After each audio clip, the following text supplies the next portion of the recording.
Right now, Israelis are on edge as Iran fires back following Operation Epic Fury and Roaring Lion. Well, as the war widens in West Asia, Iran has released fresh visuals of its missile attack on Iran has actually launched a counter-strike. Israeli military says that system, and there are also reports of explosions in Bahrain. የኢራን ግጭት አዲስ ምዕራፍ ከፍቷል።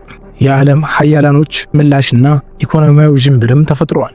አሜሪካና እስራኤል በኢራን ላይ ቅዳሜ የጀመሩት ጥቃት ወደ አራተኛ ቀኑ በገባበት ወቅት ትናንት ማርች 3 2026 በርካታ አዳዲስና አሳሳቢ ክስተቶች ተከስተዋል። ግጭቱ ከሁለቱ ሀገራት አልፎ ወደ ባህረ ሰላጤው ሀገሮችና ወደ ሊባኖስ በመስፋፋት ከፍተኛ የሰለባ ቁጥርና ኢኮኖሚያዊ መስተጓጉል አስከትሏል። የሰለባዎች ቁጥር እየጨመረ ነው። የኢራን ቀይ ጨረቃ ማህበር ባወጣው መግለጫ ከቅዳሜ ጀምሮ አሜሪካና እስራኤል በኢራን ላይ ባደረሱት ጥቃት ቢያንስ 555 ሰዎች መሞታቸውን አስታውቋል። በኢራን 131 አውራጃዎች ላይ ጥቃት መድረሱን የገለጸው ማህበሩ ከ100 ሺህ በላይ አዳኞች በንቃት እየሰሩ መሆኑን አመልክቷል። በአሜሪካ በኩል ደግሞ ሴንትራል ኮማንድ በወጣው መግለጫ በኢራን ጥቃት ምክንያት ሌሎች 2 ወታደሮች መሞታቸውን በማረጋገጥ አጠቃላይ የአሜሪካ ሰለባ ቁጥር 6 ደርሷል። በእስራኤል በኩል ደግሞ ኢራን በደቡባዊ ከተማ በቤርሻባ ላይ ባደረገችው ሚሳኤል ጥቃት ቢያንስ 15 ሰዎች ቆስለዋል። የኢራን አብዮታዊ ጥበቃ ኃይል በኩዌት፣ በተባበሩት አረብ ኤሚሬቶች፣ በባህሬንና በሄርሙዝ ባህር ውስጥ በሚገኙ የአሜሪካ ወታደራዊ ኢላማዎች ላይ 26 ሰው አልባ አውሮፕላኖችና 5 ባሊስቲክ ሚሳኤሎችን መተኮሱን አስታውቋል።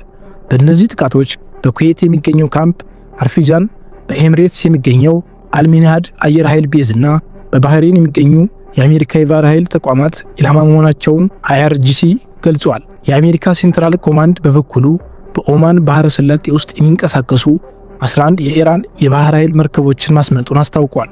በሳውዲ አረቢያ ደግሞ በሪያድ የሚገኘው የአሜሪካ ኤምባሲ በሁለት ሰው አልባ አውሮፕላኖች ጥቃት ደርሶበታል።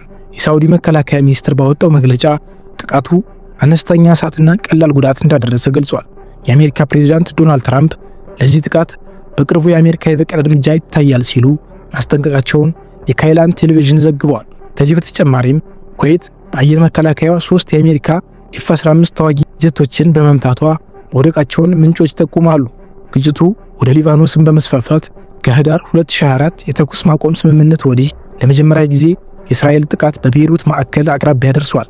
የሊባኖስ መንግስት ባወጣው መግለጫ በመላው ሀገሪቱ በደረሰው የእስራኤል የአየር ጥቃት ቢያንስ 52 ሰዎች ሲሞቱ 154 ሰዎች ቆስለዋል። በደቡብና ምስራቅ ሊባኖስ እንዲሁም በቤይሩት ደቡባዊ ዳርቻ በደረሰው ቦምብ ፍንዳታ ከ28500 በላይ ሰዎች መፈናቀላቸውን የአገሪቱ የአደጋ ማኔጅመንት ክፍል አስታውቋል።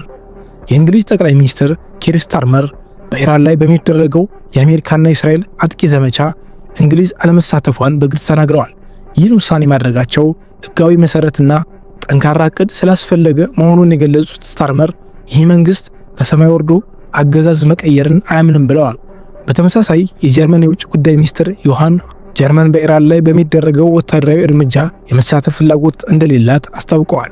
የተባበሩት መንግስታት ዋና ጸሐፊ አንቶኒዮ ጉተሬስ ቃል አቀባይ ባወጣው መግለጫ ጉተሬስ በመካከለኛው ምስራቅ ውጥረቱ እንዲቀንስና ውጊያው ወዲያውኑ እንዲቆም ያቀረቡትን ጥሪ አድሰዋል። የኳታር ኤሚርና የኦማን ውጭ ጉዳይ ሚኒስትርን ጨምሮ ከበርካታ የክልሉ መሪዎች ጋር መገናኘታቸውንም ቃል አቀባዩ ጠቁመዋል። በአሜሪካ ህዝብ ዘንድ ግን በኢራን ላይ ወታደራዊ እርምጃ መወሰዱ ተቀባይነት አላገኘም።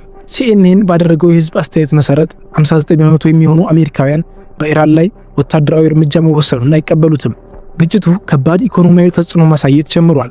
በኢራን ጥቃት ምክንያት የኳታር ብሔራዊ ኩባንያ ኳታር ኢነርጂ ፈሳሽ ወይም የተፈጥሮ ጋዝ ምርትን ማቆሙን አስታውቋል። ኩባንያው በተጨማሪም ዩሪያ፣ ፖሊመር፣ ሜታኖልና አልሙኒየምን ጨምሮ ሌሎች የታችኛው ተፋሰስ ምርቶችን ማምረት ማቆሙን አስታውቋል። ኳታር ከዓለም አቀፉ የኤልኤንጂ አቅርቦት 20% የምትይዝ ሲሆን ይህም በዓለም ኢነርጂ ገበያ ላይ ከፍተኛ ተጽዕኖ ሊፈጥር ይችላል።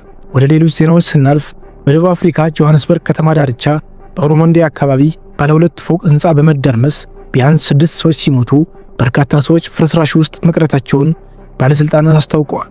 የህንፃው መደርመስ ምክንያት መዋቅራዊ ጥንካሬ በማጣቱ የህንፃው ባለቤቶች የከተማውን ህግ በመተላለፍ ያለ ፍቃድ ግንባታ አካሂደዋል ሲሉም ገልጸዋል። በቀጣይ እስከነገናኝ ቸር ሰንብቱ።